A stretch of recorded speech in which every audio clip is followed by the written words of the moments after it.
The biggest drug. It's not cocaine, it's not heroin, it's fame.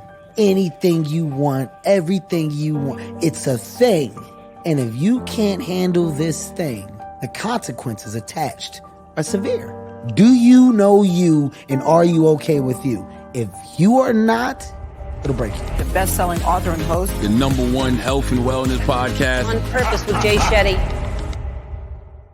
Hey everyone, welcome back to On Purpose, the #1 health podcast in the world. Thanks to each and every one of you that come back every week to become happier, healthier, and more healed.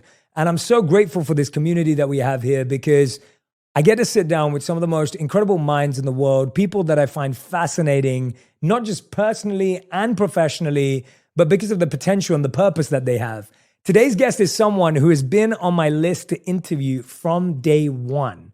So it's a very special moment for me. I'm very excited.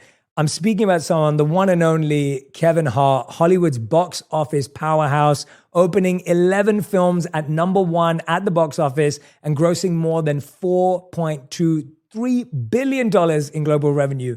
Kevin has also become a successful entrepreneur. He's a chairman of Heartbeat, a global multimedia platform company creating entertainment at the intersection of comedy and culture with a mission to keep the world laughing together. I love that. Kevin is also the founder of Heartbeat Ventures. Kevin is a New York Times bestselling author twice over, and his first Audible original, The Decision, was nominated for an Audie Award for Best Original Audiobook. And I spent my last 5 hikes listening to his new audiobook, Monsters and How to Tame Them. And I have to tell you, and I'm going to tell Kevin right now because he's sitting in front of me, dude, I have not been that into something for a long, long time. And I'll tell you why.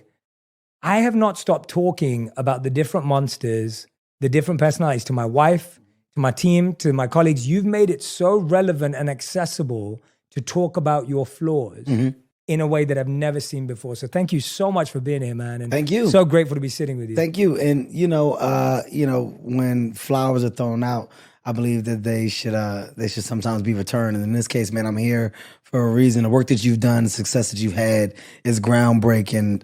So major congrats to you. I just want to say there's an equal level of appreciation and excitement for the moment, man. You've done some groundbreaking podcasts, your guests, to how you've gotten people to open up, the conversations that you've had. More importantly, the lives that you're saving by just being transparent, authentic, and true to who you are. I think it's dope as hell. So it's an honor to sit across from you. I'm excited about the conversation, and it's one that's been on my list as well. So I'm glad that we finally got it worked out to where we can make this happen. Yeah, thank you, man. That's very kind, and it's really beautiful hearing that from you, honestly. So let's dive in before we keep going back and forth with roses. Let's go. Let's get it. One of the things I want to start off, and this is going to take us anywhere and everywhere, is how does it feel when you're winning and then you discover you got monsters? Because that's kind of the journey you've been on. And I want to go back and forth in this journey, but I want to start there. Like, what does it feel like when you're winning, you're succeeding, but then you all of a sudden go, I've still got monsters in me? When you say and use the word monsters, just for clarity so people can understand, of course, we're talking about the different levels to you, right? And within the levels that I've discovered in myself, of myself, you got your good versions and your bad versions. And the bad versions I refer to as monsters, but just because they're bad doesn't mean they don't have good quality. And when you're winning and you're succeeding, there's this idea that everything is right. There's this idea that perfection is now presented itself in life moving forward is going to be just an easy road. And it's not until you're in that position where you expect perfection and you think that you start to see the true problems and flaws really present themselves. And, my monsters have been masked and disguised in various different ways, but I've been able to pinpoint them throughout the years because some of those monsters grew, got stronger, developed.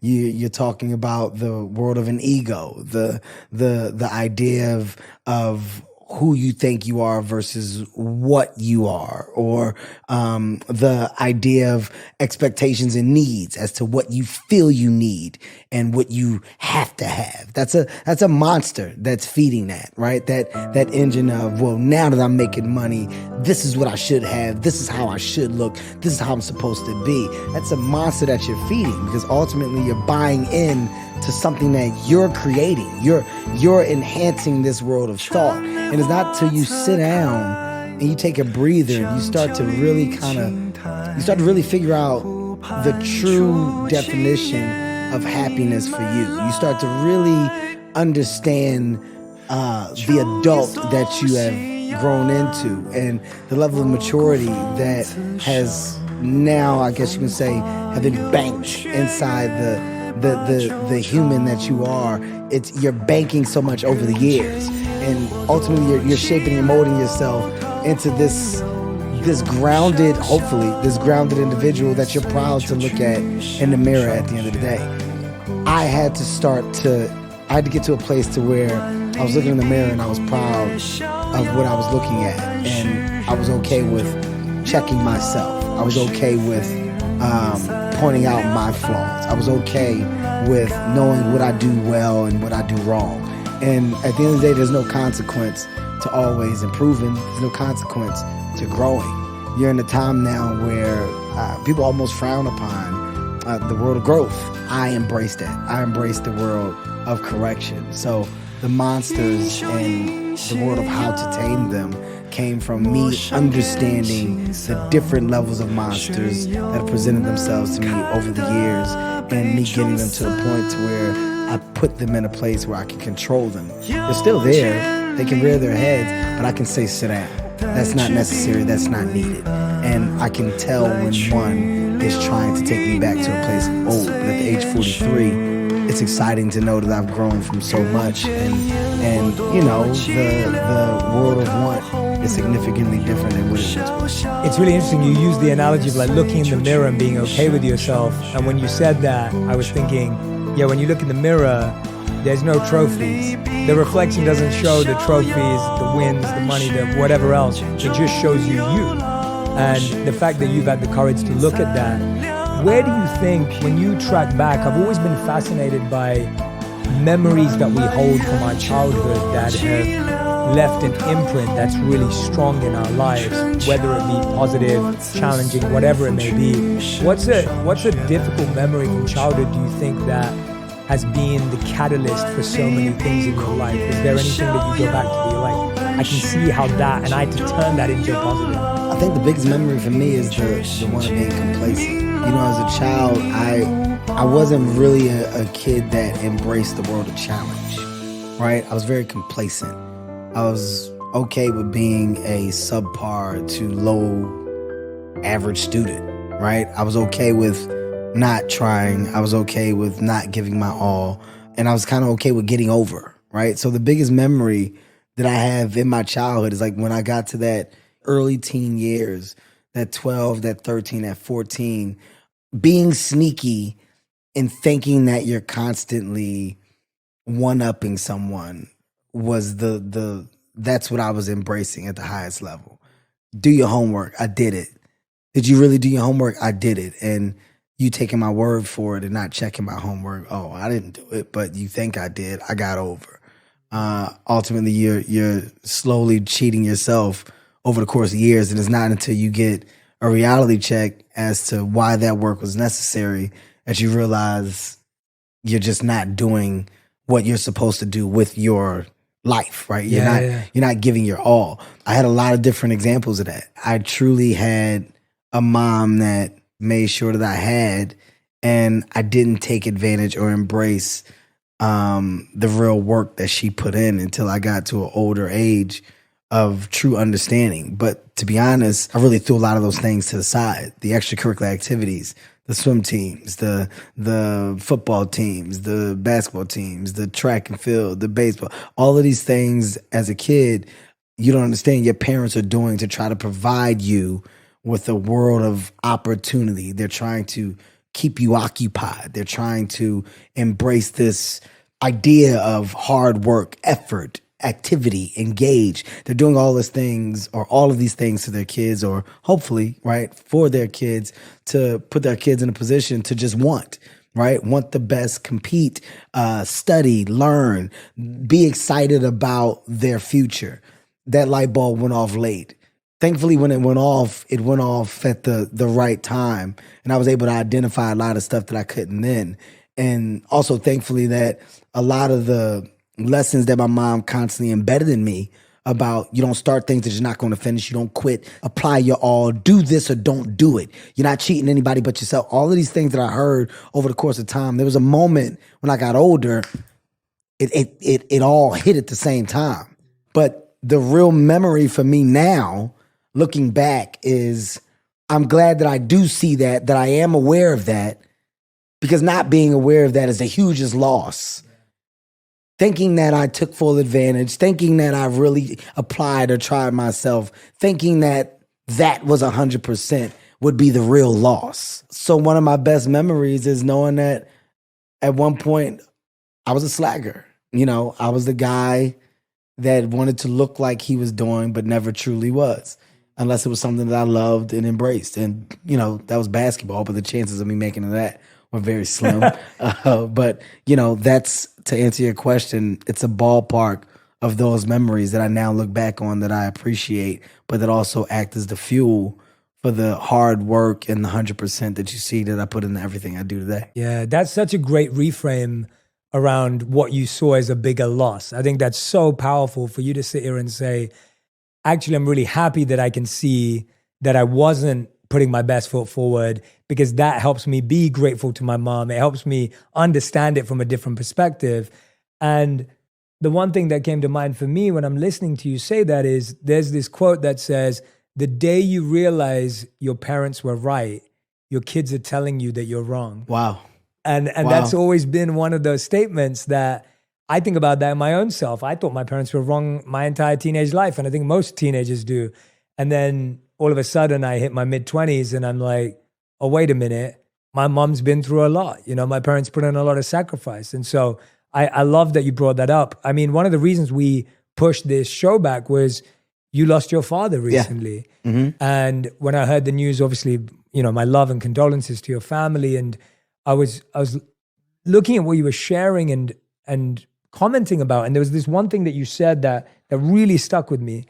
And you said that my kids actually think I'm the coolest dad on the planet. I know why I am the way I am. My dad has a lot to do with that. The mistakes that my dad made, the decisions to do drugs, being in and out of jail, in and out of your lives. I saw firsthand what not being present did because of that. I now know what being present means. Mm-hmm. I know what I can do. I know what effect it can have on your child coming up.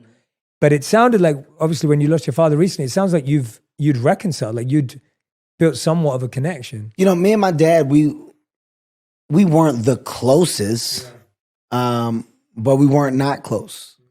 My dad, at the end of the day, I'm going to love my dad for simply being my dad. Now, my dad's life, had several different versions of drastic downs, right? A small amount of ups, but a lot of downs. I can easily sit here and ridicule or judge my dad for the mistakes that he made or for his past, but that does nothing. I don't like to focus on problem. I focus on solution. Yes. So with me and my dad in our relationship, it was always one of solution. Like, you can't go back and fix the years that you weren't present. There is nothing that we can do about that time. We can have a conversation about it. We can talk about it. And then me and my dad talking, my biggest thing was, you don't have to focus on what you can't change. The fact that you're here now and that you made a decision to get clean, to turn your life around, it's never too late. My dad was, 50 plus at the time when he said, I'm gonna go ahead and figure it out. And I'm gonna close that door and I'm gonna work on this other door. This door over here was, like I said, jail, drugs, in and out of his kid's life, to the point where, there's a time when we didn't know where my dad was.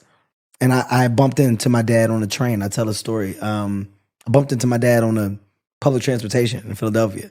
Like, not seeing him in years, I randomly saw my dad. And my dad was so embarrassed, he got off the train and ran. But it's like, that's where that world and that relationship was. And what I do very well, I don't hold on to grudges or gripes. It takes too much time. It takes too much energy. Things will work themselves out. They never not have. It'll always work itself out. I mean, my dad worked it out, right? Like, it's about the grandkids. And our relationship got better as he embraced the opportunity to be a great grandpa. And seeing him try to do that right was his way of saying, I wish I could have done this right for you. I can't. Like, I know what you're saying without saying it. Sometimes you don't need words. Although some people do need them, sometimes your actions are a little better. And my dad's actions in trying his best to be an unbelievable grandfather made our father-son relationship that much better. And, there was a lot of conflict between my brother and my dad, and seeing that mend over the time. And just saying, look, I'm not supposed to be here. Dad, look at what your son has done. Look at where I am. Being that I can, I want to make sure that you get to see some dope things in life.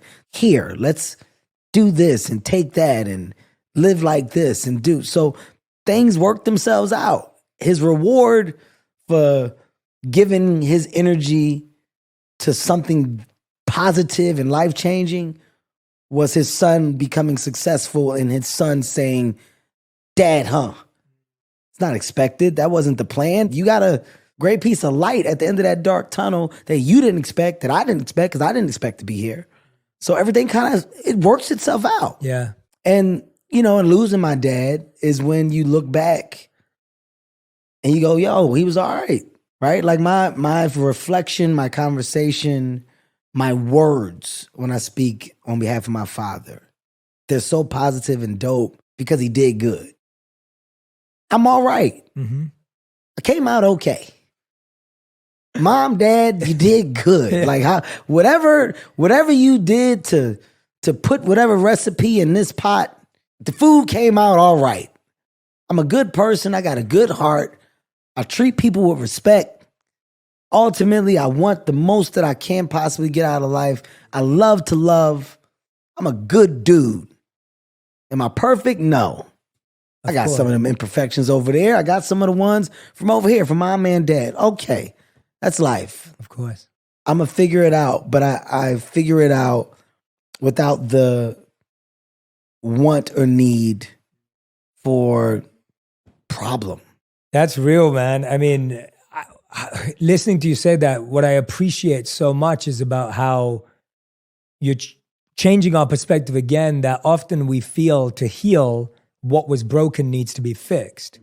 And actually what you've just said is seeing him try with the grandkids, that's not even the area that needed fixing or was broken, but seeing that starts to create some healing. That's the best example that I can ask for. Yeah. Because it's not about us, right? Like, me and my ex-wife got to a point of realization, after having a significant amount of ups and downs, after our divorce, we got to a point where you realize it's not about us. Like, we did it. We had our opportunity and we're now adults. How we choose to live as adults, well, that's a choice that we make, but we're trying to make the best choices so that they have a better life. So it's about them. When I see somebody making the efforts to make life for them better, well, then we're on the same page. Mm-hmm. We have the same vision. We got the same vision. Yeah. It's not about us at this point. It's not about us as a generation at this point. It's about us trying our best to do things, to create change, to move ground, shift the gear so that they have a much better opportunity than what we did. Yeah. That's the world of the baton being passed correctly.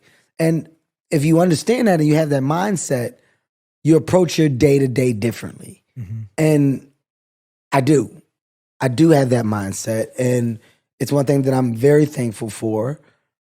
And through the things that should be problems or were supposed to be problems, I've never held on to them long enough. And by the way, just bringing it back full circle, that's a monster. That grudge monster, that's a monster. That I'm going to get you back. Wait, you just watch. I'm going to hold on to that and I'm going to prove to you, or I'm going to show you, or I'm not talking to nobody over here. That's a monster. So you can fuel that monster, or that monster doesn't have to have an existence in me. It's really, really interesting hearing that perspective again, because, you know, one of my favorite lessons that I've learned is that often the thing that's holding you back is something you're holding on to. Yes. It's one of my favorite lessons. The idea that something that's holding you back is you're holding on to it. So whether it's a grudge, like you're saying, the grudge monster, or a feeling or an emotion or an idea that you're not allowing it to let go when it no longer serves you.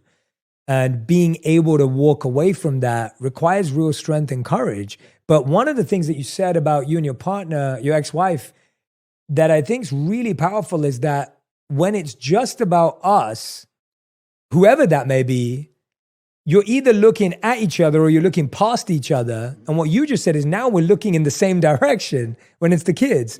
And so that switch, if you think about any relationship in our life, when we think it's just about us, when it's not about anyone else, you're always going to be against each other. But as soon as there's a higher purpose, or there's a commitment, or there's a value that supersedes that. An understanding. An understanding, yeah. An understanding that comes with the world of communication and great dialogue. I can, you know, and having this conversation, I can point to so many examples of how it's so hard to see the good if you're only seeing the bad. Like there's so many people that struggle with what their version of success is because they're looking at someone else's. There's so many people that struggle with their world of relationship because they're judging theirs based off of someone else's, right? And when you're constantly in the space of not realizing or noticing your world, your reality, because you're living in what appears to be someone else's, well, your shit is never gonna be right. It's never gonna be right? Yeah, like if I'm looking at everybody's relationship with their father and I'm going, I want that. Yeah. Well, I'm not embracing the world of good that came from my dad. I could have went down the road that my dad did. I could have easily been wrapped into the same world of, you know, drugs, gangs, violence, stick-up boys, right? Like the embracing the hood at the highest level. Not that I don't, because I do. That's where I'm from. But I could have embraced it at a much higher level and followed in the footsteps of my father, because that's what he did. But I was able to realize the mistakes he made. I was able to go, well, I don't want to go down that street because I see the consequences of it. That's a choice that I made, right? Some don't make that choice. By the way, no disrespect to those that haven't. It's to each his own. You do what you want based off of who you've seen or what you want to be true to. Live your life. Ultimately, we get one. Live it for you. Live it to the best space and place that you feel you can win at. That's my motto. I'm not here to tell you right from wrong. I'm saying I identify things differently and I make decisions based off of examples that I can look at as not bad, but ones that if I didn't have, I could have made that mistake. Yeah. So without a lesson that was intentional, my dad's giving me lessons. Yeah. Right? It's not intentional. My dad never said I went to jail, so you didn't have to. Yeah. He never said that. But hey, man, seeing you in jail, Dad. That's my wisdom, yeah. Well, that just made me realize I don't want to go there. Yeah. Hearing how you talk about it, hearing how many times you went. Well, I don't want to go there. Seeing what drugs did to you and you talking and telling the stories, what you lost, what you had, what you don't. Well, I don't want to do that. Okay, you know what? I'm going to embrace my father. I'm going to embrace this imperfect human being, because I'll be damned if he's not positioning me for personal success in just understanding what I should and shouldn't do. And it seems so logical. It seems like common sense, but sometimes it's not that easy for some. It's not that easy. Yeah, and sometimes what I'm hearing is sometimes the greatest wisdom is unsaid and unintentional, right? Like sometimes the greatest wisdom is not what someone said to you, and sometimes the greatest wisdom is knowing what not to do. I think we think of it as like knowledge or learning means someone's telling me what to do and they told me the right thing. sometimes it's looking and saying, well, I know what not to do now. And what I'm fascinated though, and I think you're going to give people a lot of hope listening to you today, because when you say that you were complacent growing up, and I consider you today to probably be one of the hardest working people in entertainment from what I see and observe. And when I've watched your interviews or listened to you, you work super hard. You give it your all. You're invested from a mission purpose point of view. But hey, wait a minute. This person says I was complacent growing up, and it's never one moment. It's never one thing. So I don't even want to simplify it with that kind of a question. What were the shifts that needed to take place in order for you to go from being complacent to being one of the hardest working people who's committed to something? I'm big on just like logic, right? And there's this like moment that I had where I just kept saying, why not? Like, why? Right? And Russell Westbrook is a good friend of mine. I tease him all the time because the one saying that he has that I wish I would have had, or I wish I got to first is why not? Right? And it's so genius. It's so genius. It's so simple, but yet so profound. You don't just have to have one job. And working any job, and whether that job is a 9 to 5 or whether it's a, half a day, full day, whatever it is, you don't just have to do one thing. You can do a lot of different things. But there's this weird mindset that a lot of people have that you can only do one thing. And when I realized I don't have to just do one thing, I can do a lot of different things. You can be good at a lot of different things. But you don't know that you're good at a lot of different things unless you try a lot of different things. And when I looked around and I kind of just realized how the world goes around, it's all based off of creativity. It's all based off of ideas. It's all based off of thought-provoking, then groundbreaking opportunities. But the simplest things have come from an idea. From your chair to your table to your wheel to your light bulb to your car to your plane to your helicopter to the idea of a hotel, from hotels going to a place of people renting out houses and Airbnbs to taxis to then people driving their own cars. And these are all ideas. And the groundbreaking thought that I had in realizing all these ideas is that these ideas have the potential to touch the sky if a person believes that they can. If a person believes that they can, well, your world of idea changes. Your reason for getting up, your reason for putting your feet on the ground every morning, it can change if you believe that the purpose that you now have and that you're working towards, based off of an idea, is something that you can succeed in. I grasped that understanding and I attached it to everything that I tried to do. I did not set out to be the actor, the director, the writer, the producer, the CEO, the chairman, the advisor. I did not set out to do any of these things. And I want to make it very clear, I don't have the educational background for any of these things. What I had was an idea to try. And after you get an idea to try, what I had was the patience to sit and listen. Be a sponge. Learn. Figure it out. And figuring it out, there was another side of not being okay with the incomplete version of figuring out the thing that I didn't do. Well, why did I go ask all these questions if I'm not going to try it now that I know how? Yeah. All right, well, let me try it. The only consequence is failure. By the way, not trying is failing. Yeah, well said. I want to make that very clear. Well said, yeah. Not trying is failing. There's a lot of things that people can't do simply because you've never tried to do it. And I'm not saying that you should try everything. I'm not saying that you're supposed to do everything. I'm saying that for me, when someone says something and I go, no, I never did that. I have to have a reason for why I've never done it and a justification. If you ask me something and I go, no, and you just say why, and I go, That's not good enough for me. Yeah, yeah. I like to have a reason why. And that's the foundation that I stand on. That's how I built this mindset, this level of energy to go ahead. Rhyme and reason within my why. Why not? Yeah. Well, it's the Russ again. I love you to death, my brother. It's the one that got away from me.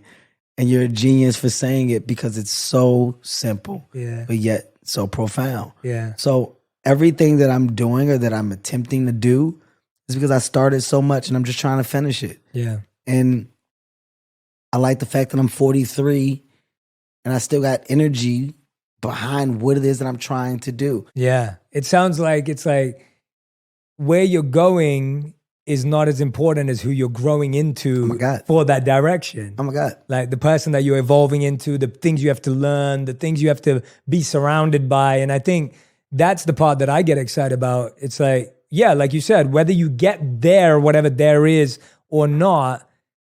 And it's not just the journey and the destination, because I think that's the old cliche. But what I'm really hearing from you is the person you grow into, the people you surround yourself by in order to reach this big goal. That is so fulfilling. And that pursuit is worthy, right? The pursuit is the happiness. It's everything. Yeah. Jay, I've said this before, and you'll hear so many people say it that come from where I've come from, the bottom, or what's considered to be the bottom. We are not stereotypically supposed to be in the rooms that we're in. And when we say that, there's a level of comfort, right? We're not supposed to be in these rooms. And it's kind of cliche when you say it. When you start to get in these rooms, you go, wow, why are we not supposed to be in these rooms, right? Like it's so amazing when you get to the other side, you see the other side, and you look back and you just look at what you've grown from. The conversations that I'm able to have, the knowledge that I'm able to speak with, and the understanding.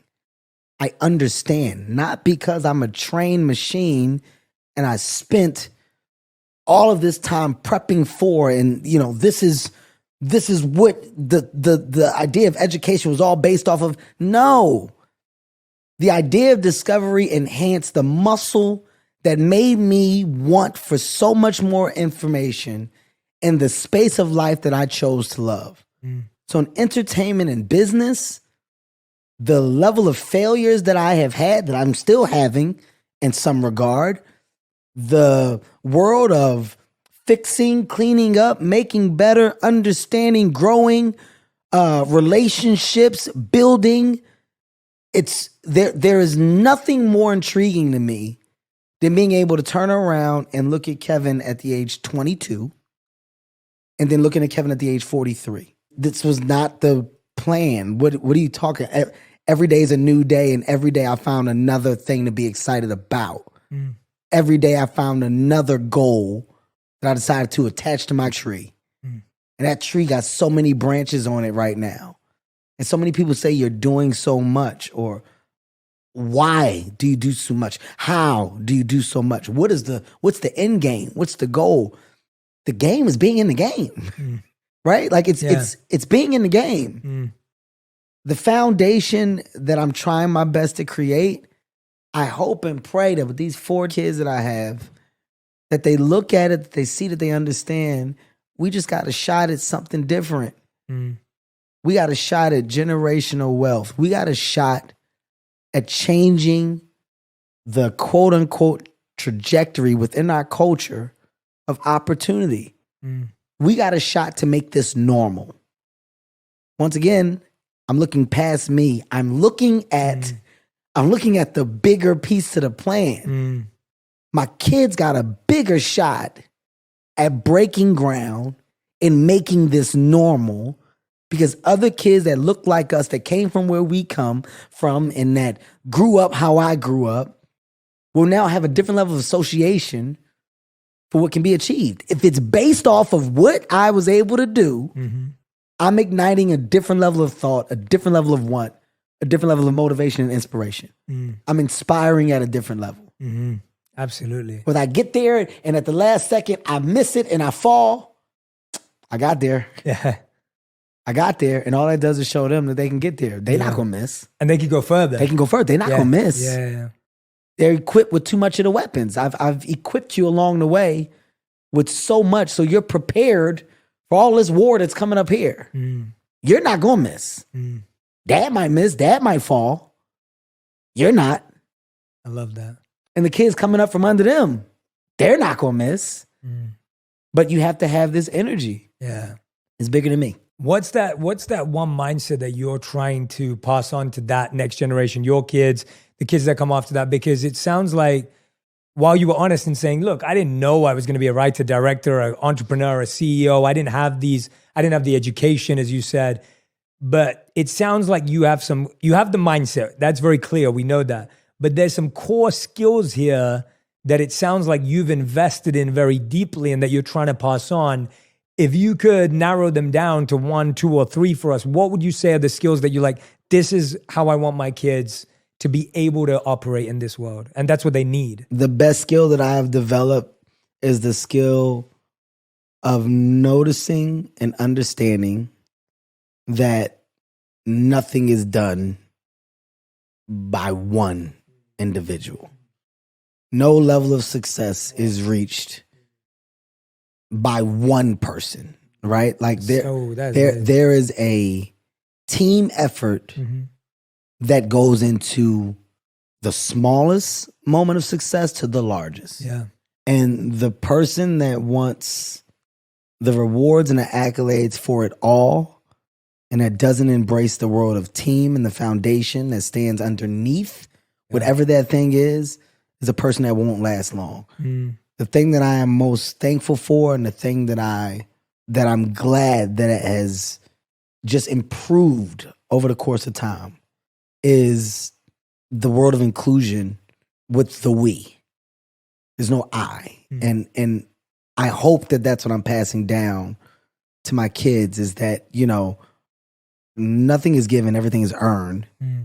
And for things to be earned correctly, you know, you have to surround yourself with people that you can not only earn with, but that will support and embrace along the way, right?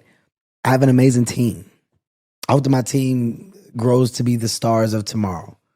From execs to creatives to talent to writers, producers, directors, everybody that's underneath this umbrella of Heartbeat Ventures, of the brands and the brand partnerships and the space of entertainment and this ecosystem within media that we've created.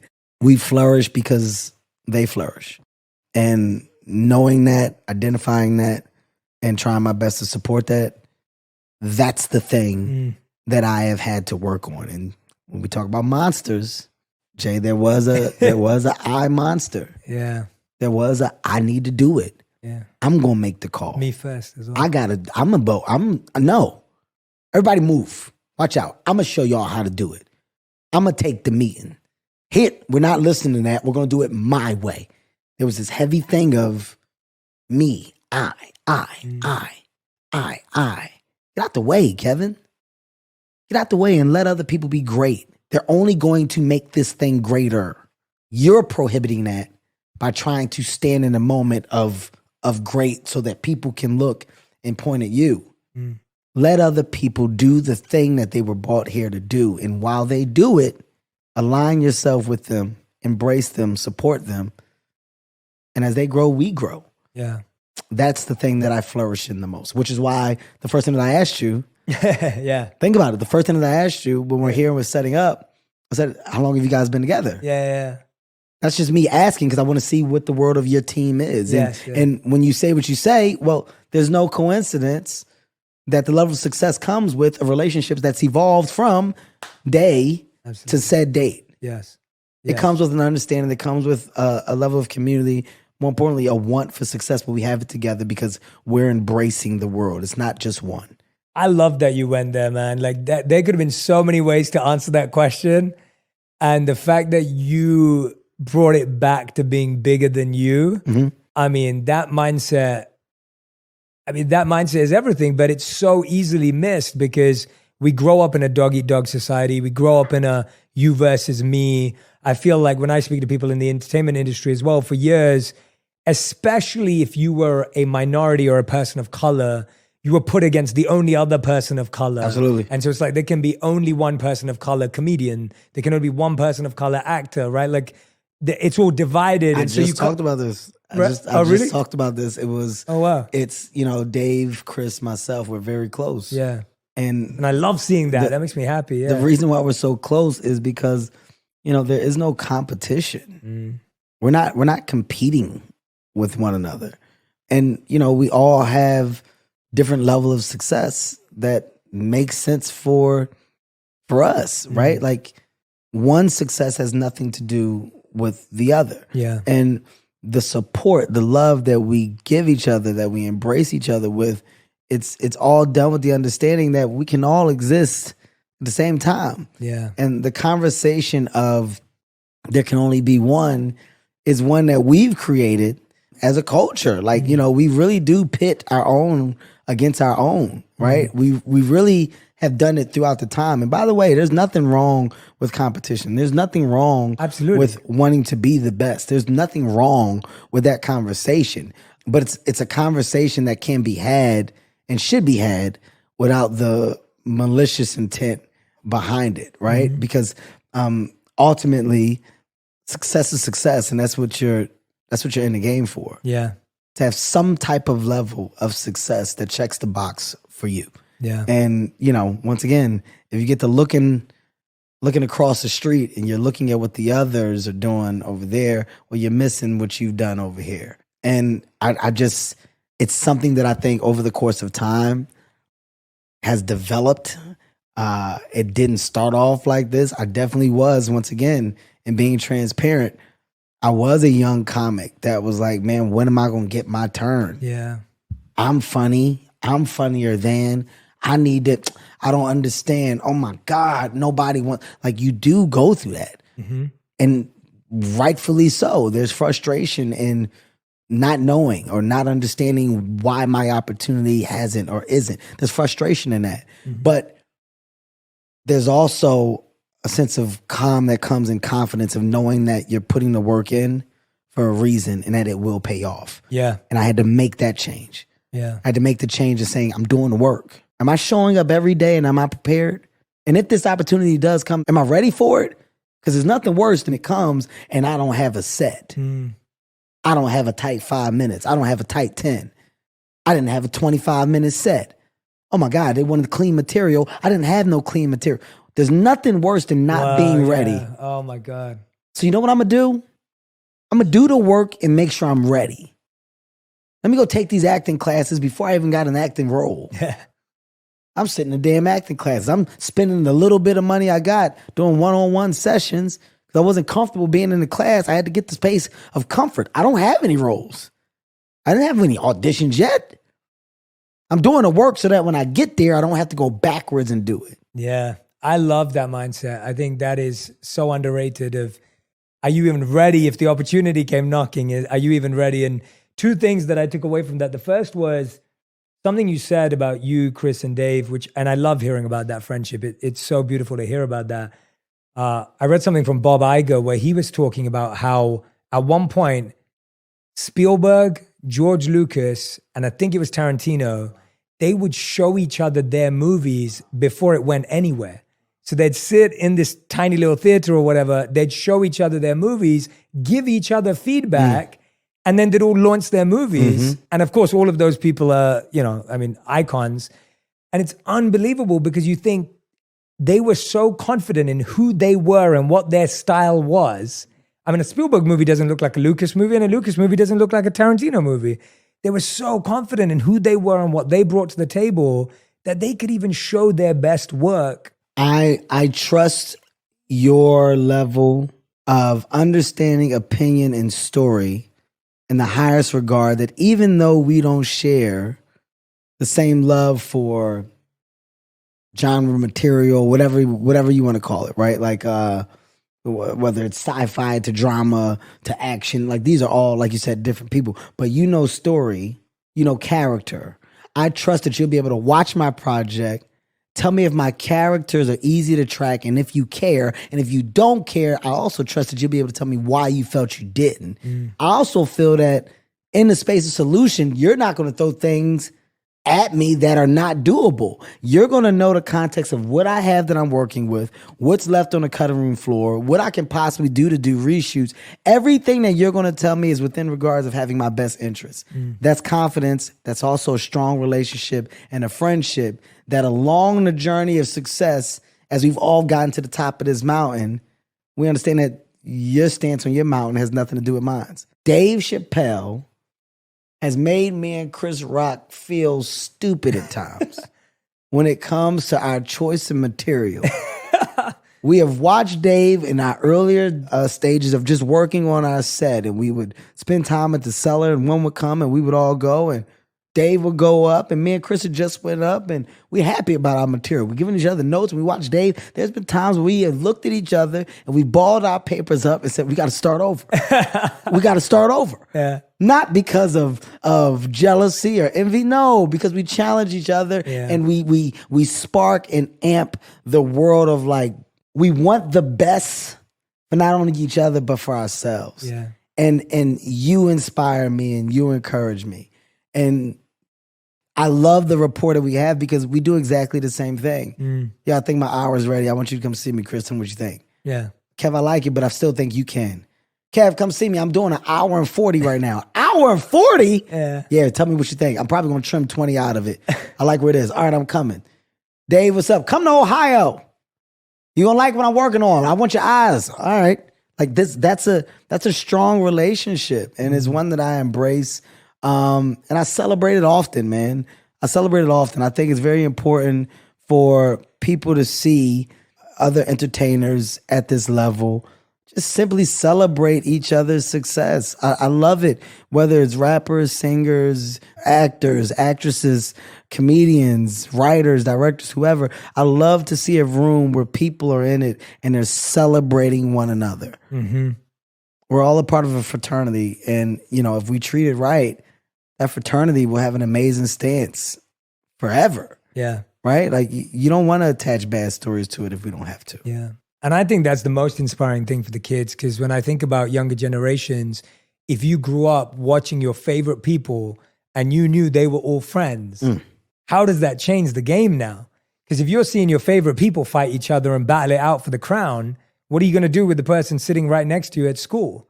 And I think I saw that so much growing up, where I've always wanted to connect with people regardless of what we do in this space. But you saw so many people who are coming at it from the perspective of, let's see who does better. Let's see who does more.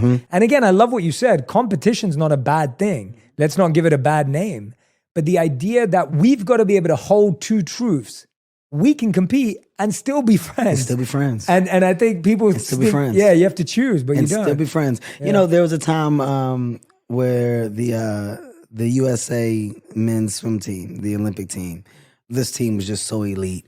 And this is in Phelps's, like, Phelps was Phelps. A human fish, right? But when you look at Locke and you look at the other men that were competing on that team, and you looked at the world of competition between themselves, those practices were more than just practices.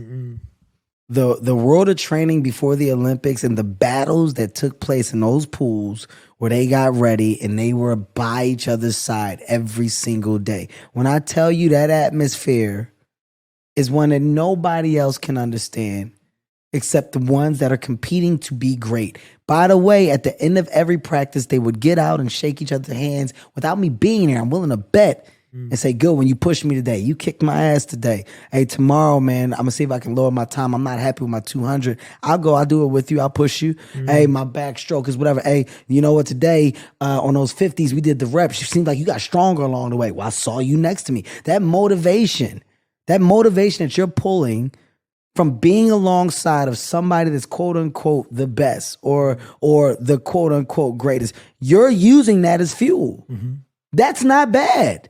But not in one interview did you ever see them have any type of rapport that looked as if there was animosity or anger towards one's success. The happiest people for Michael Phelps were the people on his team. The happiest people were the people that got the silver, that were on his team. Yeah. That to me, that's the mold in the making of real champions, right? Yeah. That's the mold in the making. Like if you're in it and you have said, this is what I'm destined to do and I'm going to give my all, and every day I show up with 100%, regardless of the outcome, I'm showing up with 100%. Mm-hmm. That day going to come. Whenever it comes, I'm going to be ready. It's going to come. I'm going to get my just due and my fulfilling like need and energy and want for knowing that I have just delivered for myself. That's what I compete with. That's why I look at the mirror. Yeah. Sometimes I let myself down because the thing that I'm trying to do, I should know I can't redo. Yeah. Sometimes I'm chasing the thing that can't be redone again. Sometimes the lightning in the bottle strikes once. You're not going to get that again. So there's times when I'm so hard on myself that I miss the moments of success that I should realize that I'm having. Yeah. Because I'm chasing this thing. Yeah. There's a time where I was doing 2 shows in arenas a night. 4 shows in the city in arenas. As a comedian. Go back on tour, the next one, I only do 2 shows. Oh my God, I'm falling off. What's happening? No. Sold out 6, 7 shows in Madison Square Garden. What? I feel bad because I didn't do it again. That ain't going to happen again. That was lightning in the bottle. You got to get to a place of understanding and realization. But once again, it's the monsters, man. Yeah, it's the monsters. It's the monsters. Yeah, you talk about this in the audiobook, and I loved it. It was all about the addiction to number one. Yes. It's this idea, and you'll love this. There was a study that I saw that said, because you brought up the Olympics, it sparked my brain. There's a study that I saw that said people who win bronze are happier than people who win silver. Because the people who came second were this close to first. Oh my God, yeah. But the person who came third, they were happy. They were like, we weren't going to get first. Yeah. But we got in. We got on the podium. Yeah. Yeah. And it's that podium syndrome of, like, at least we got on. But the person in silver, they are mad at themselves because they didn't get number one. Yeah. And so that addiction to number one is so strong. It's a bigger addiction when there's multiple versions of it. I'm guilty of the multiple, like, okay, I need it. Got a movie coming out. Movie going to the box office. I need it. I need number one. I don't get number one, I'm gonna fail. Like, it failed. We flopped. I don't get number one, it was flop. It's a flop. I gotta get number one. Yeah, it's like, one or a flop. It's flop. It's like there's no in between. Yeah. It's one or a flop. Like, I've always got number one. It's gotta be number one. Yeah. And what happens is you're so unrealistic in expectations that you're missing real success. Now, I've been fortunate and blessed enough to have a ton of them, but I got to a place where the win was attached to the project. The win was attached to me finishing a movie and being happy about the movie that I did. Union workers are happy, and a director coming out with the finished piece of the product going, you're going to like this. And we see it and we actually like it. And then we screen it for fans, and fans go, we loved it. That's the win. Yeah. That's the win. This other thing that I'm trying to control, Kev, stop. You can't control that. And if you keep on going in the direction that you're going in, if and when that thing changes, you're going to be so hurt that the world of recovery might not be easy for you. Your logic and what you're now deeming as like reality for you, it's not reality. Yeah. If you don't grasp the real concept of what it should be now, it doesn't mean that you're saying that you are ready to fail. Yeah. It's saying be prepared for the world of real to present itself at any point in time. Don't get caught up in the world of fake. And me acting as if I control these numbers, as if I can navigate and direct and make it happen when and how I want all the time, I'm setting myself up. So you know what I'm gonna do? I'm gonna check myself now. Yeah. Let me balance it out now. Huge. What are you doing? I love what I do. All right, well then let's be happy in what we do. I talked to David Letterman on my comedy podcast, right? Comedy Gold Mines. And Letterman said he was so dark at one point because all he did was show up and he looked at the numbers between him and the other shows every day. Oh my God, that's painful. Yeah. Every day. It's like Instagram numbers. Yeah. He said every day I got there and I looked at it and my team, you were not working hard enough and I was so hard. He said I was so hard on people. And when you hear him talk, love David. By the way, I don't know the Letterman of old that some people ran into. I know the Letterman of now. And he's so transparent. The information and how he talks and what he's overcome. His stories were just, it was so good to hear. Because when you hear people that are openly telling you, you can't do this. You can't operate like this because it eats away at you. It eats away. It made me realize I did go through a piece of that. I just was able to catch mine early. And in the worry of like, we might fail, we risk being open to being broken, right? Like that's the risk. Like you don't want to go down, but you don't realize that if you're not prepared for that down, the down's going to be far worse. It's going to be far worse, man. Yeah. We have had a live example of a lot of those downs, right? Like in real time, we're watching, I call it The Truman Show. And for everybody listening to your podcast, if you're not familiar with The Truman Show, it's a Jim Carrey movie. But basically, you know, people's lives, it's the movie, right? We're watching real life movies every single day. And you're watching people make mistakes, recover from mistakes, not recover from mistakes, make rights instead of lefts instead of rights. And seeing that, we choose to ignore it as if it's not real life. Yeah. We choose to ignore it. Because it feels like it's TV. And the biggest drug,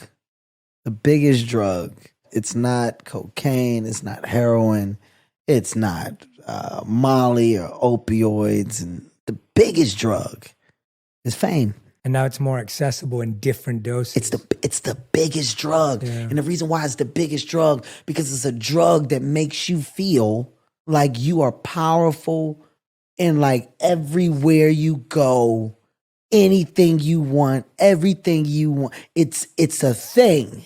And if you can't handle this thing, the consequences attached to when that thing is removed are severe. Nobody prepares you for the world of fame. There is no handbook. There is no outline. There is no guide by guide. Step 1 to step 10. There's nothing. You get it, and yesterday you weren't, and today you are. And tomorrow you're not. Oh, well, no, we're done. People get shell-shocked. That, to me, has always been the point of no return.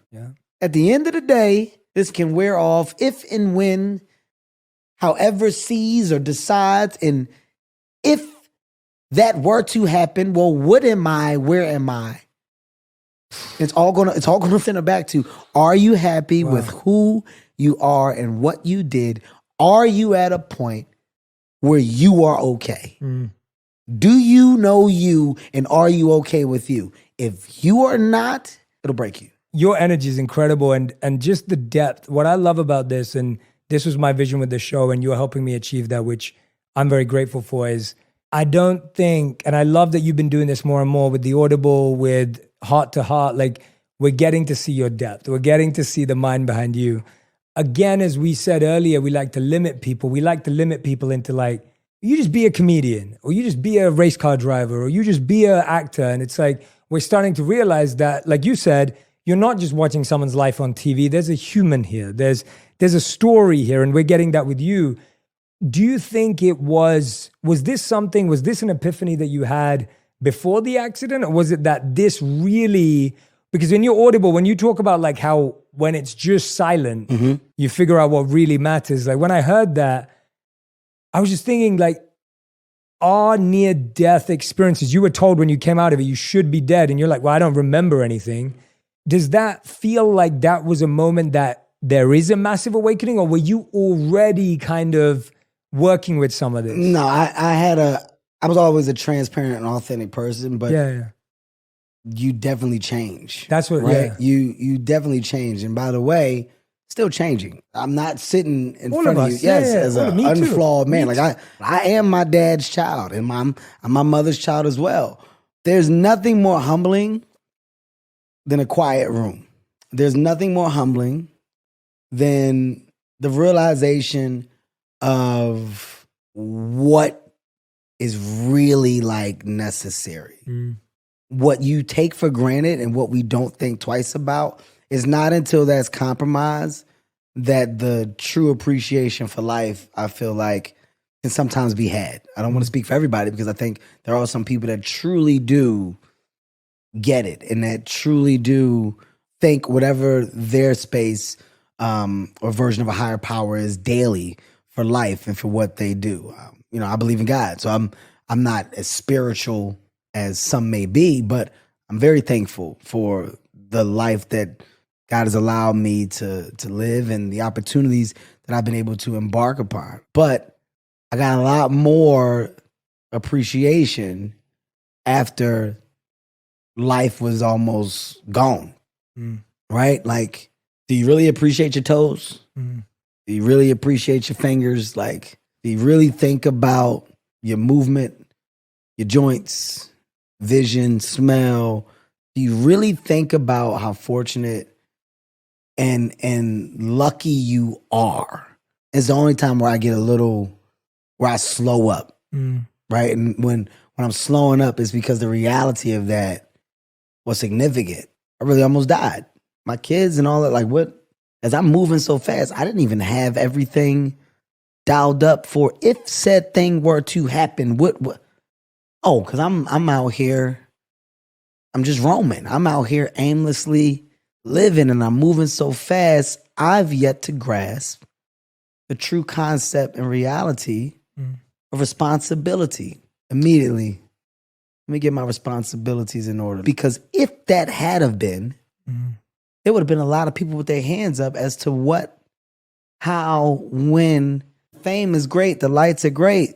Kevin Hart, number one. I was in that room with my goddamn wife, my brother, my kids. You look around, you got a lot of friends. You got a lot of people that love you. But then you start to, well, what really matters? That's when my mindset started to change. That's when you go, okay, my approach to just me and working on me, it needs to be different. I've contradicted myself a lot since, I want to slow down. I'm going to make sure I give my family more time. I have. That doesn't mean that there can't be more. The day-to-day battle of, am I giving enough? Guys, you know how much dad loves you. I'm here. I'm like, always working to make sure I do more. But is it enough? Am I a workaholic? Okay, but that's not a bad thing because you love to work. Yes, you do. That's a passion. You got something that you go after every day. That is a driving source for me. I'm not in the business of letting that go. But, boy, you better put your hands on these people and make sure. You better make sure that you are giving the time that you said you would when you were in that time of solace. Okay, all right. I'm constantly talking to myself. I have these conversations all the time. That's the beauty of taking my little runs, the beauty of working out, being in the gym. You talk to yourself. You better talk to yourself. You better have conversations, figure out a yin and yang of good and bad. For me, it was about personal evolvement after that accident. And still trying, man. It's the biggest battle. It's the biggest battle is just doing right all the time. That's a battle. And knowing you're going to get it wrong. That's a battle, man. When I go to a restaurant and they bring out a plate, the waiters say it all the time, don't touch that plate, the plate hot. You know what I do, Jay? You know what I say after I touch it? It wasn't that hot. Yeah. They told me not to touch the plate. Yeah. He said it's hot. Yeah. But I still gotta go and touch the plate anyway. It's a battle. So being okay with understanding that I'm going to lose and win in this battle, and this battle is not over until the day I'm in the ground. Because you're not gonna get it right. Nope. You're not gonna get it right. And there's people with this idea and this mindset and mentality, they're going to get it right and everything's going to be perfect. It's not. Don't play that perfect game because all you will do is get let down because perfection does not exist. I do firmly stand on that and believe that. Absolutely. It doesn't exist, man. You should try your hardest to get things right in moments where you got them wrong, figure out how to never get them wrong again. That's the world of compromise. That's the world of growth. That's the world of evolvement. I mean, I got a teenage daughter. Nobody prepared me for the world of, like you talking about got to get it right. Are we talking enough? Am I loving enough? Am I present? Am I listening? Am I just delegating? Am I parenting? Am I your friend? There's so much. Yeah, so much. Teenage son, little ones. I mean, my wife. It's a constant battle of energy. And as a guy who is an output, right? And I don't complain about that output, but those that I'm taking in from, I gotta make sure that I'm receiving that and that I'm not moving too fast. I'm not making the most of those moments. And that's this level of consciousness I did not have before the accident. I was 1,000 miles per hour, and not that I'm not still moving fast, but I look at my peripheral. Yeah. I'm looking at my rearview mirrors, I'm slowing down. Yeah. I'm stopping. I'm sleeping. You know what I mean? Like there is a difference. I know there's a difference, but it's still a battle. Yeah, it's still a battle. It's still a battle. Yeah.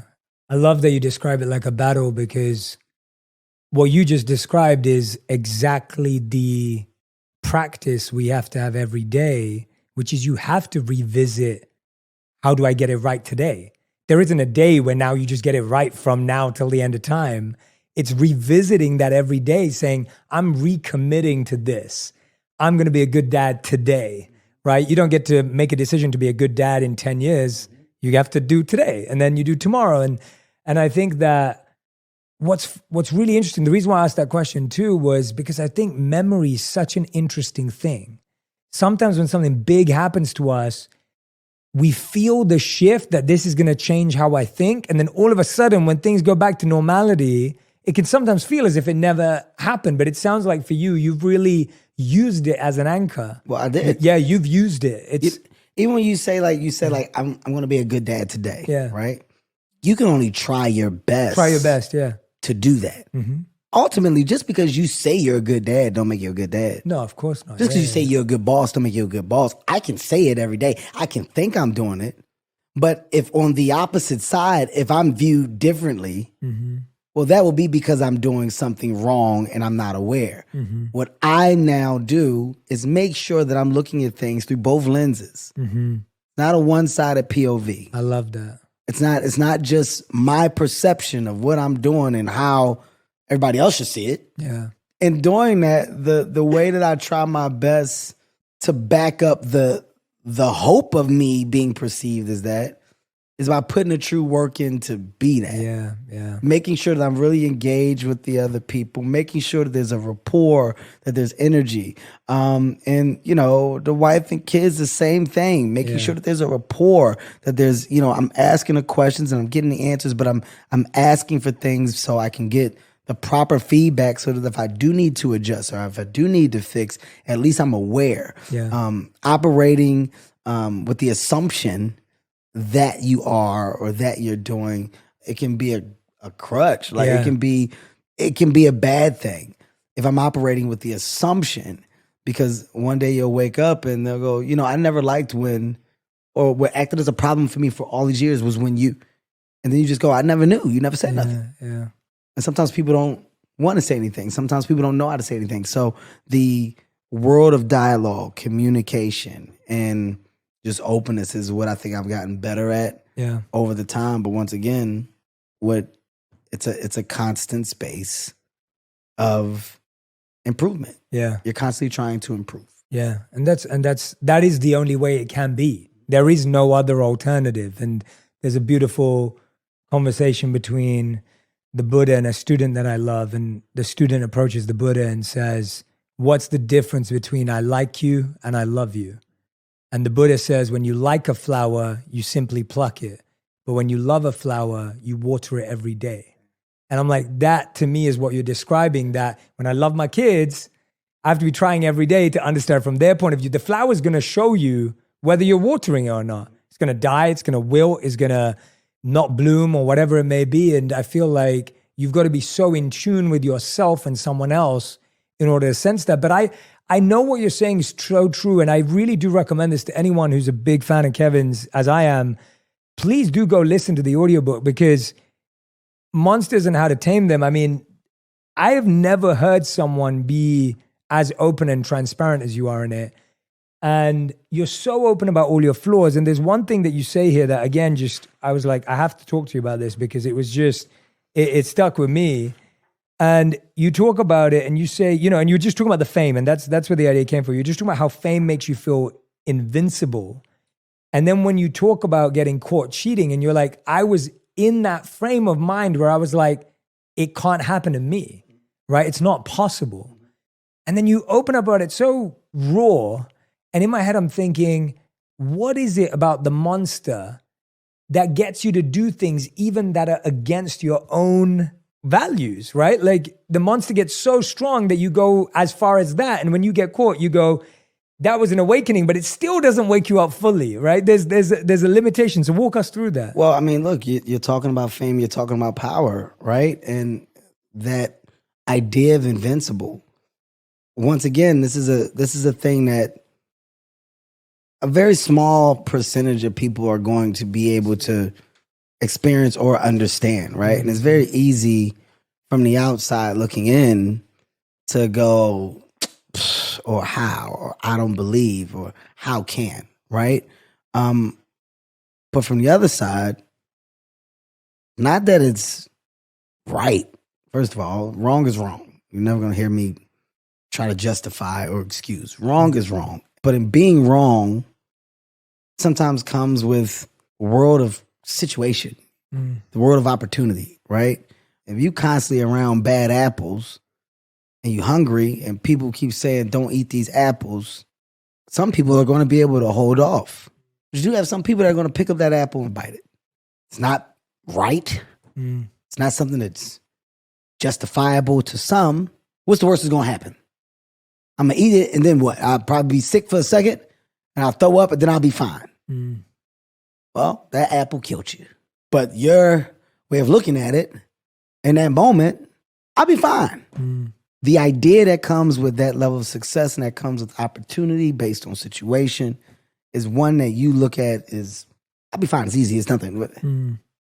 It's not till your hand is in the pot and you get burned or caught or whatever, you know, that you got to sit down and then you got to think about it. You got to look at it, and then you realize the layers that are attached to it. And that's when the life-changing side of thought happens, right? And then it becomes about you and how you look at yourself. How do you view yourself? And what do you expect from yourself, right? Yeah. It's bigger than just the partner, of course, that you want to respect. It's also about you and how you want to be viewed at that point. Like what's important? Where are you at? Where are you at with you? In that mirror, when you get to looking in that mirror, you know, if you're all right with what you're looking at and you're fine, flawed and all, and all right. Yeah. Getting older put you in a position to where you just start to look at yourself and you're talking about the complete finished product that is and will be you.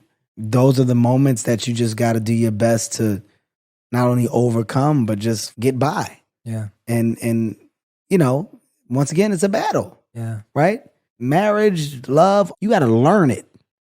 And at a young age, when you're embedded into it, you're not going to get it right. You got to learn it. It's unfortunate how the lessons come from whichever side, however it happens. But when learned or when taken as serious as it can be, of course you reap the benefits and you see how amazing it is. But, you know, I wasn't that smart, and I'm not going to act as if I was. And that's from my first marriage to that. Is it harder forgiving yourself, or is it harder asking for forgiveness? I think I could be hard on myself. I can stand in the fire. Having another person do it, that's where it gets tough, right? Like, you throw rocks at me all day. When the other person is in there, I think that's a different level.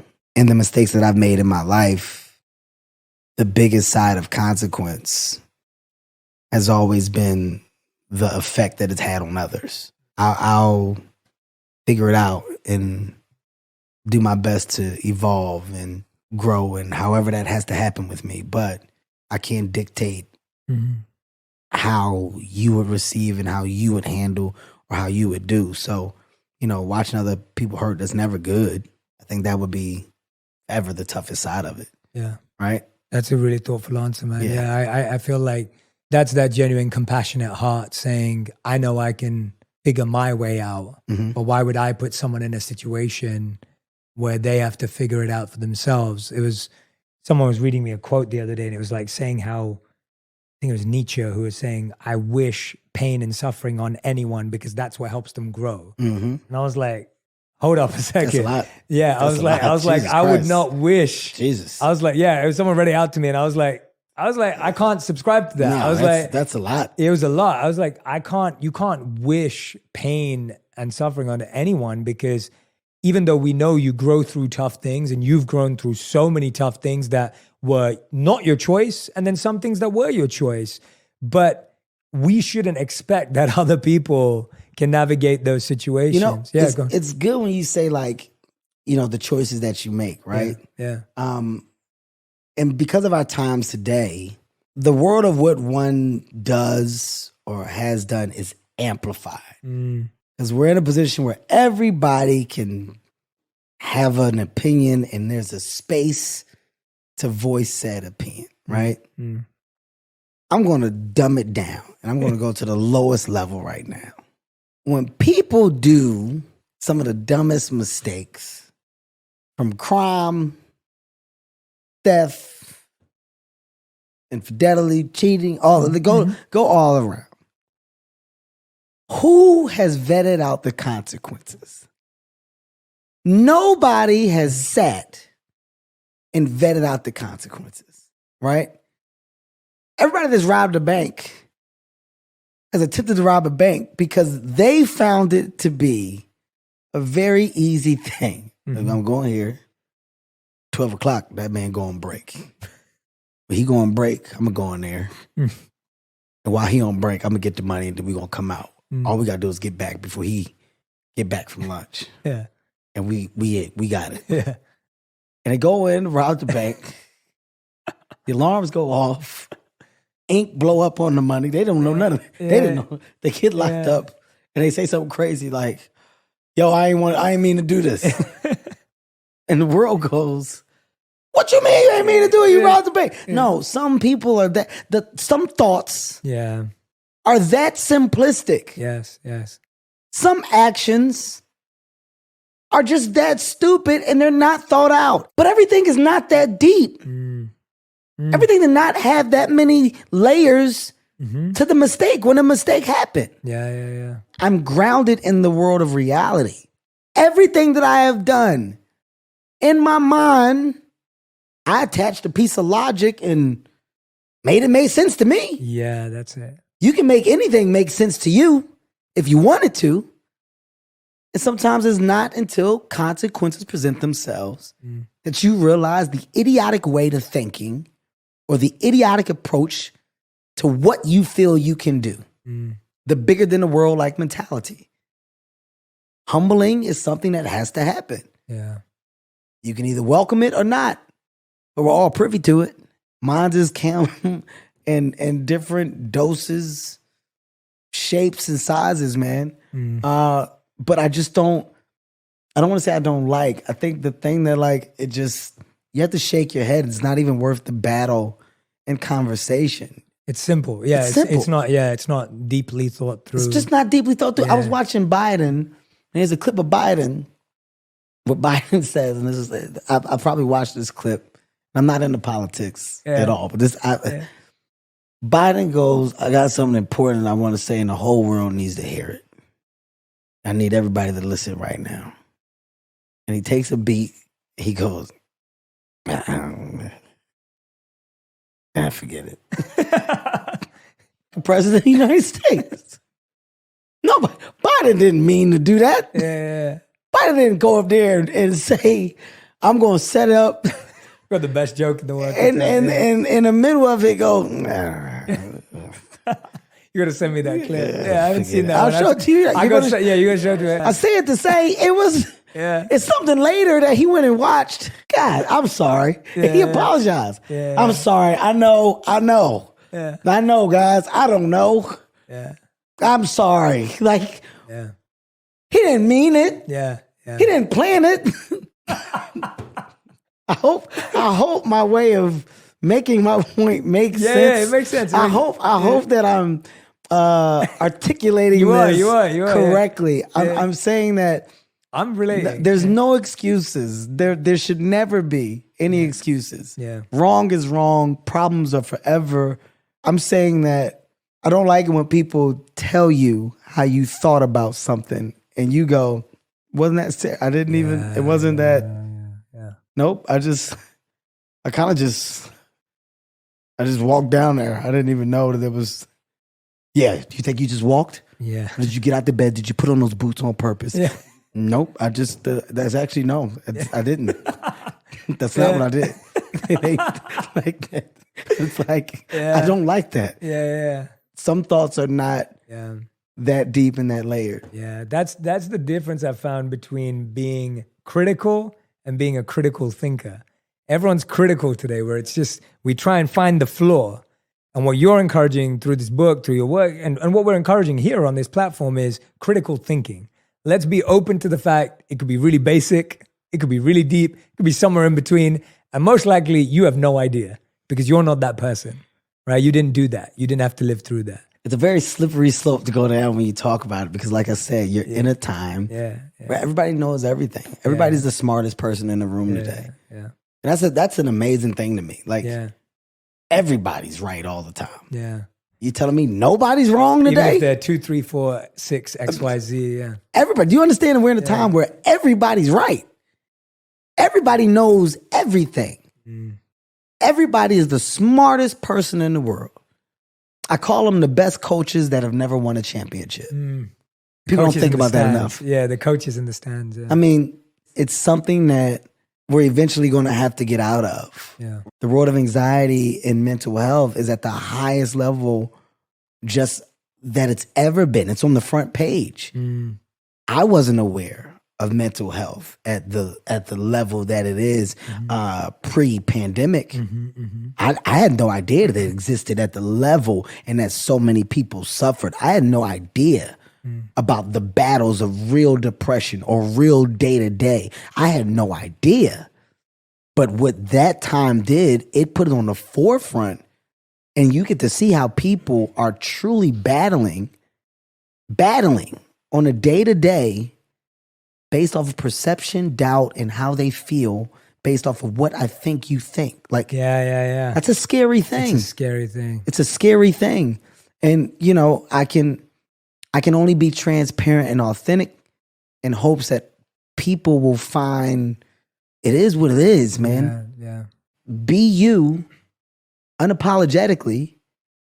And as you are correcting or fixing or evolving in you, understand that you got a dope thing to look back at. And that's the old you versus the new attempt in who you are trying to be. That to me is beautiful. Every piece of art that I look at, that I love, that I embrace, there's nothing better than looking at it from the start. Yeah. What did it start out as? Yeah. Every house that gets built, what did it start out as? Yeah. Every car that gets built, what did it start out as? Clothes that we wear, what was the design in the beginning? Everything has stages of growth. Why in today's time are we forgetting that? Why are we forgetting that and expecting an immediate space of perfection? I didn't know that babies come out the womb and know it all off the back. I thought they have to be taught. The way that we're talking today, that's tough. Yeah. It's tough. Yeah. So I try my best to remove myself from as much as I can. I try myself to act as a aid for laughter, happiness, joy. And I can only hope that the conversation attached to my name will be one of good. I can't control it. If it is, great, man. If it isn't, I tried. That's where I'm at. Yeah. That's where my mindset is today, Jay. That. Well, when I listened to your audiobook, which I felt was a very intimate take on you as a human, not as an entertainer, I can honestly say that I walked away from it saying to my friends and people that I speak to, going, you know what, Kevin didn't have to do that. That's how I felt when I listened to you. I was like, Kevin didn't have to do that. Like, he's successful, he's winning, he's great at what he does. He didn't have to create anything to talk about his flaws. Like, you just didn't have to do that. And to me, that's why I respect and admire you, because when I heard that, I was like, well, if he's happy to go there and he's happy to talk about how these monsters never die and he's happy to talk about how he's still dealing with them, I find it to be some of your most meaningful work, at least in the work I do, of course. And I don't want to feed your approval monster either, but you know, like, I really feel that way. Like, I really feel that way. There's a place that you get to in life, right? When you start like, what did I do? Yeah. Like, what did I do? Right? Like, and it doesn't mean like you healed the world or you know, changed the world, created this. You have something like this. I'm not saying it for those answers, but for you, like the question of like, what did I do? And I'm at a place where, okay, outside of the success and the fame, it's like, what do I want? What am I doing? Yeah, I right? see that. And the information that I now have the opportunity to give, the information, if nothing else, the information, if you really want to have impact and you want to try to position yourself to help create the opportunities for change, financial literacy in the Black community, not understanding banking, haven't known it, my alignment with Chase and well, JP Morgan, my why, that there's a why attached to it. Okay, this is a reason. I got something bigger than my fame and success. This is a passion. Yes. And something that we're trying to correct. Okay, in the space of inspiration, motivation, there's a passion attached to me trying to simply inspire and motivate those that just simply aren't getting motivating messages on a day-to-day, because some households just don't do it. Yeah. Some may not have the households that do it. I didn't grow up in a mom and dad, the dinner every night, the family prayer at the table. I didn't have that. That's not my life. There's other people that do have it. There's some people that just them and their mom, them and their dad. Some people don't have anybody. Whatever that thing is, you don't know who's pulling from what to try to get to where. Like we have no idea. So if I can now act as an aid that is giving you nothing but verbal warfare attached to truth and authenticity, if I'm giving you anecdotes and gems that are attached to a real life concept, like it's not made up. I'm giving you simple information based off of me and my battles. I just told you there's no handbook for fame. Yet and still I'm giving you in some way, shape, or form, something that can be camouflaged as an example of how I had to handle, adjust, deal. I have an opportunity to have an on season and off season. Yeah. My on season is movies, maybe a stand-up comedy tour, maybe not. My off season, I can go and I can be a speaker at, I can talk to companies about, I can go to said conventions and give X, Y, and Z that's used to simply amplify, motivate, inspire. Whatever those things are, once again, I'm creating another door attached to a piece of passion that I discovered. I discovered this. I didn't set out to do it. I discovered it. And those that I see doing it, you know, when Will Smith, good friend of mine, you know, Will's book had a tremendous amount of success. Will sold 1 million books. It's not just because of the Will Smith factor. Will Smith is telling you the truth. Hey, man, you guys got the glitz and glamour of gold from the perception that I gave you without ever really pulling the veil back to show you everything else that was back here. I can't hold it no more. I was in this business for 30 years or whatever. I cannot. I don't want to get to that point, so I do it all the time. You're still going, you're still working. But I promise you, there's a person that will listen to this, that will understand it, and that will go, you know what, man? you shouldn't be afraid to be who you are. If I can embody and embed the space of confidence for others to make people understand how dope it is to simply believe that you can do whatever you put your mind to, if I can help and just giving you that push, I did my part. Self-confidence and belief. That's how dreams get met. Self-confidence and belief. That's how you check off goals. That's how you march towards whatever your versions of success are. With a sprinkle of that humility. That's it. Yeah. Kevin, it has been such a joy talking to you today, man. We end with 5 fast questions. These have to be answered in one sentence. 143 pounds. One sentence. Sorry. Go. Sorry. One sentence only for each answer. All right. Kevin Hart, these are your final 5. Question 1, what is the best advice you've ever received? Don't be local. Be global. Chris Rock. Yeah. Do not be a local comedian. Love that. Make the world laugh. Second question, what is the worst advice you've ever received or heard? Worst advice I've ever received or heard is sometimes you got to make a studio respect you. You said don't give long answers after, so I'll summarize it. I want to know, yeah. It was based now off I want to know. Now you got me. It was based off of, after you get to a place in acting where you become number 1 on the call sheet, if a studio isn't doing things to your liking, well, sometimes you got to not show up. And the reason why I say that's the worst advice that I've ever received, I'm a straightforward businessman and I always have been. And the world of negotiation can be simplified. It doesn't have to be the game of back and forth and true war, right? So being in a room and having a face-to-face conversation with foundation of understanding of what you want versus what I want, you can succeed a lot more. And I've never not done that. Yeah. All opportunities, all business, all relationships have flourished because of an understanding of communication that I've done in the room, whether it be my team, studio, me, my team. I love hearing that. That to me has allowed me to achieve much more success than allowing other people to talk for me and other things to be elongated and go on, and you end up with a perception that's not of you. Yeah. That's created based off of the idea of what people think you are because of the way that you've handled business. And what's great about that is it breaks the pattern so that other talent don't get that same advice. Absolutely. So that then it keeps perpetuating the pattern. And now 25 years from now, your kid's having to deal with it because that was the pattern that you continued and set. So yeah, I love that. Question number 3, how would you define your current purpose? My current purpose is about embracing the world of we and making the we bigger than the idea of me.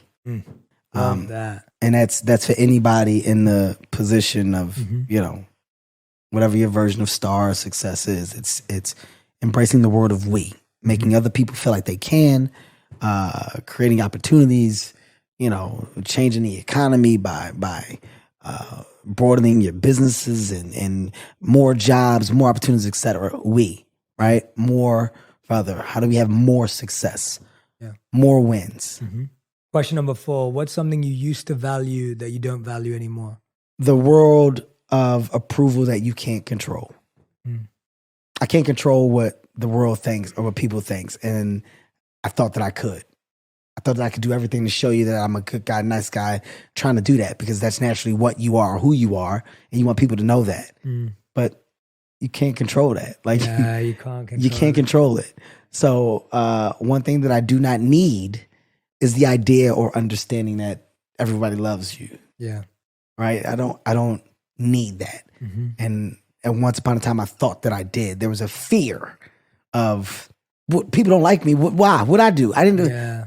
And that's not the case anymore. That's incredible. All right, 5th and final question. We ask this to every guest.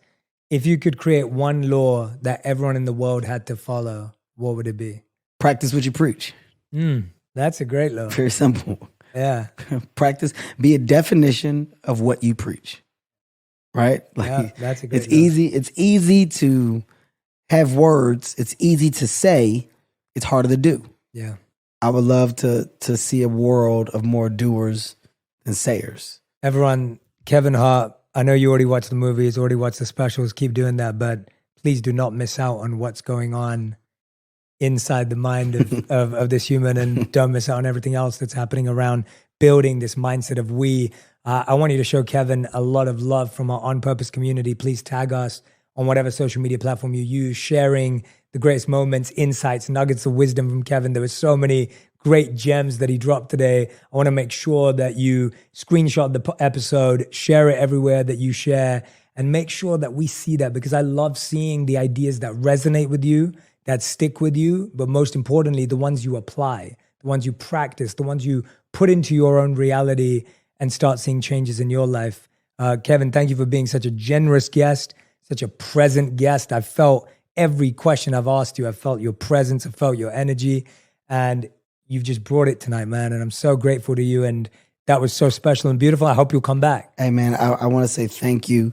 And dude, you've created such an amazing environment of comfort to your community. And you just speaking to your community the way that you do, you've built something amazing. And, you know, when I'm talking about being in a space of trying to motivate, inspire, or push however I can, you know, you do it now on a daily. People come here and they're leaving with a sense of feel good. So congrats again, man. But I hope you truly understand like the real work that you're doing and that you've done. And the guests that you get here, they're coming here for a reason, because we too are listening to you, and we're taking away antidotes. Like your mindset, your perspective as a man watching you, as a husband with your kids, like you, as men, we pull from that, right? You find energy and motivation to seeing people do it correctly. So please continue to be the example that you are, and put your life on display at the level you do, man. The right people are watching, and I hope that you continue to get the response that you're doing. Well, I'm going to keep coming to you when I need help too. So just know that. But I appreciate it coming from you, man. Very empowering, honestly. Very empowering. I mean it. I mean every word, man. If you want even more videos just like this one, make sure you subscribe and click on the boxes over here. I'm also excited to let you know that you can now get my book, Think Like a Monk, from thinklikeamonkbook.com. Check below in the description to make sure you order today.